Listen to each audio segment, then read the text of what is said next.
Have you ever wondered what the story is behind this bridge? So have we. In a few minutes, I'll tell you what I found out about it with the help of a local historian. Northbridge is one of the peninsulas jutting into Middle Harbour and home over the years to luminaries like Bob Hawke, Phil Waugh and Gladys Berejiklian. It was named after this looming chunk of Federation Gothic, but officially the bridge is called Long Gully Bridge. I didn't know that either, but you can kind of see why. And it does look grand, like the entrance to an old world. In a way, it is. It starts with a Sydney jeweller called William Twemlow, who held from 1868 what he saw as valueless land, until he made a handsome profit selling it to the company that would go on to build the bridge. Old William lived in the very first house here, basically, and his preposterous commute involved literally sailing through the Spit and around Middlehead to Circular Quay, where he then walked to his shop in Sydney Arcade. Imagine telling him about the metro. Completed in 1892 by Sydney Investment and Tramway Company, after 2 years and 9 months of work, the bridge was built with sandstone from Middle Harbour and cost 42,000 Australian pounds at the time, approximately $2 million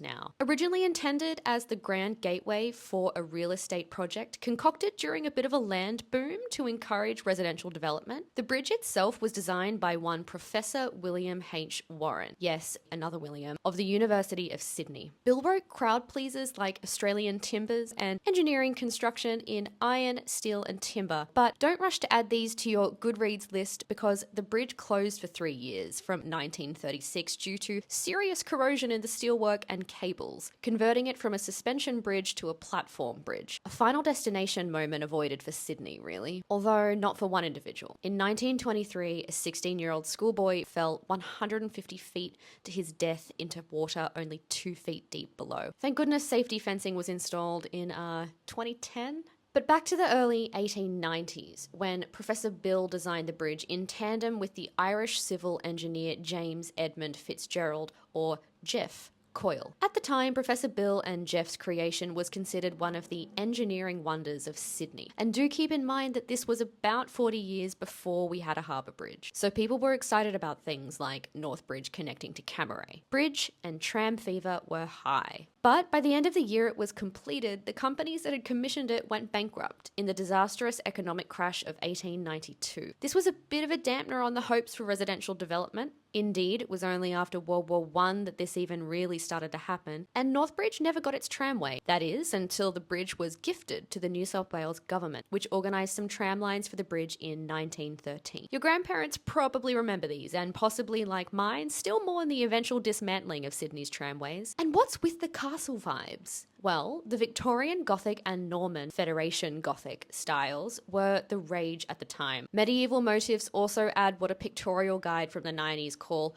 unexpected embellishments. If you look closely, you can still see the sealed holes where the suspension cables once passed through the turreted sandstone towers. And so from 2025, we get to marvel at this piece of architecture that has stood the various tests of time and given Northbridge such a statement entrance. Perhaps those original bridge developers would be patting themselves on the back after all to know that Northbridge is now one of the most affluent suburbs in Australia, with the average house now costing over 2 times more than the bridge itself originally cost to be built. Unexpected embellishments indeed. The bridge is now listed in the State Heritage and Conservation Register.